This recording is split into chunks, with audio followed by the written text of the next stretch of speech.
Queridas pessoas, sejam todos bem-vindos a mais um vídeo no meu canal e hoje nós vamos falar sobre crenças limitantes. Bom, nós aprendemos muitas mentiras que se tornam crenças no decorrer da nossa vida e elas determinam a nossa vida até que a gente consiga identificá-las e que trabalhe para desfazê-las. Então, a gente gera crenças possibilitadoras no lugar daquelas crenças limitantes. Vocês já pararam para analisar as canções de ninar da nossa cultura? Isso é muito importante. Tem aquela que diz assim: boi da cara preta, pega essa criança que tem medo de careta. E aí eu te pergunto, qual é a criança que não tem medo de careta? Gera uma crença de medo. Tem também aquela que diz assim: eu sou pobre, pobre, pobre, de marré, marré, marré, que gera crença de pobreza. Também temos aquela assim: atirei o pau no gato, mas o gato não morreu, que gera crença de violência. Então, todas essas canções de ninar, elas não têm nada de inocente. Também tem aquela que diz assim: dorme, neném, que a cuca vem pegar. Papai foi para a roça e a mamãe foi trabalhar. Ou seja, ela vem para trazer o medo, o abandono. É uma criança que está sem os pais, se sentindo abandonado, tem que dormir na marra porque a cuca vem pegar. E quem é a cuca? O monstro. Então não tem nada de inocente nessas canções. O medo, ele já vem sendo colocado, ele já vem sendo gravado no nosso inconsciente.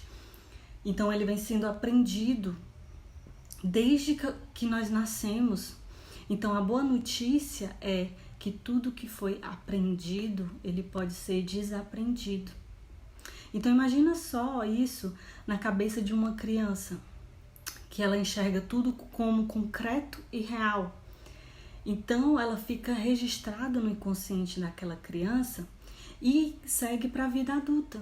Então, nós não podemos ser ingênuos de pensar que essas canções são inocentes, porque elas não têm nada de inocente. Então, todas elas têm mensagens subliminares que geram crenças destrutivas. E elas ficam registradas no nosso inconsciente. Então, isso é muito grave. E as ameaças? Olha, o homem do saco vai te pegar. Se você fizer isso ou se você não fizer isso, eu não vou mais gostar de você. Ou seja, você, como é, não é o suficiente. E sobre o bicho-papão? Quem aí nunca teve medo do bicho-papão? Quem aí não tinha medo quando era criança do bicho-papão? Gente, tudo isso é muito grave. É uma cultura que gera crianças adoecidas e, consequentemente, adultos emocionalmente doentes. Mais um clichê da nossa cultura, por exemplo. E aí, como é que vai? Na luta, né? Fazer o quê? Na luta, gente. Da onde que tiraram que a gente tem que viver na luta? Da onde tiraram isso? Da onde tiraram que a gente tem que matar um leão por dia, por exemplo? E nós simplesmente, nós tomamos isso como uma verdade sem questionar. E nós repetimos isso até que se torne uma realidade na nossa vida. Então, as palavras, elas têm muito poder. Aquilo que nós pensamos e que nós dizemos acaba se tornando uma realidade na nossa vida. E se for citar a Bíblia, então, quantos versículos tem falando sobre o poder da palavra? Eu vou citar aqui um que tem Provérbios 18, 21, que fala: a língua tem poder sobre a vida e sobre a morte. E os que usam habilmente serão recompensados. Ou seja, as palavras são sementes que mais tarde elas vão germinar. Então elas darão bons ou ruins, darão frutos bons ou ruins, conforme aquilo que você proferir. Então olha a importância quando a gente profetiza ou fala as palavras sobre a nossa vida. Entende? Então, Bia, mas mesmo que seja brincadeira, porque o nosso cérebro, ele não distingue o real do imaginário. Então a pessoa que fala mesmo brincando: ah, eu tenho dedo podre para mulher, eu tenho dedo podre para me relacionar, vai ver se essa pessoa realmente não está vivendo isso que ela está profetizando na vida dela. Então, as palavras, elas têm poder.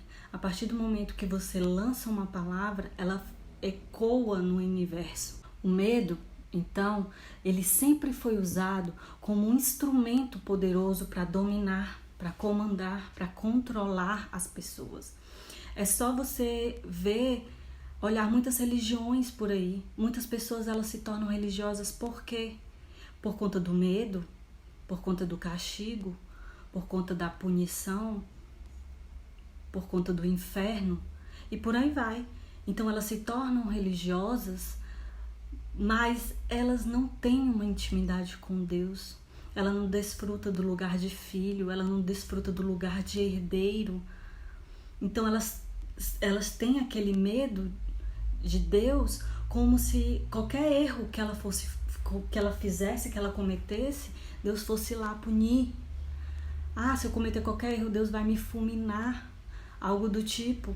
Então, essa sempre foi uma forma que alguns líderes religiosos utilizam para conseguir manter os fiéis nas igrejas. A motivação não é o amor, a motivação é o medo.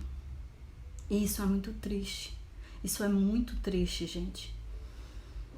Então, eu venho aqui falar para vocês que nós tomamos um fardo muito pesado que não é nosso. Jesus, ele veio para ensinar o amor, o perfeito amor que lança fora todo o medo. Então chegou o tempo de você jogar fora todo esse medo, todo esse fardo que está em cima das suas costas, porque ele não é seu. Esse fardo, ele não é seu. Então, se você quer ter uma vida abundante, se você quer ter uma vida extraordinária, o primeiro passo vai ser você tirar fora todo esse fardo, jogar todo esse lixo, todas essas mentiras que te contaram, que você recebeu da sociedade, que você recebeu dos seus pais, que você recebeu da cultura. Isso tem que acabar em você. Chega de repetir a história da tua família, os teus antepassados. A história deles não é a tua história. Então você pode escrever uma nova história, você tem o poder de escrever a sua própria história, a história da tua descendência. Então isso tudo pode terminar em você. Claro que se você quiser. Ok, gente? Então essa é a minha mensagem para hoje. Eu espero que vocês tenham gostado. Se vocês gostaram, curte aqui, comenta, compartilhe e não esquece de se inscrever no canal. Tchau, tchau e beijo grande. Até o próximo vídeo.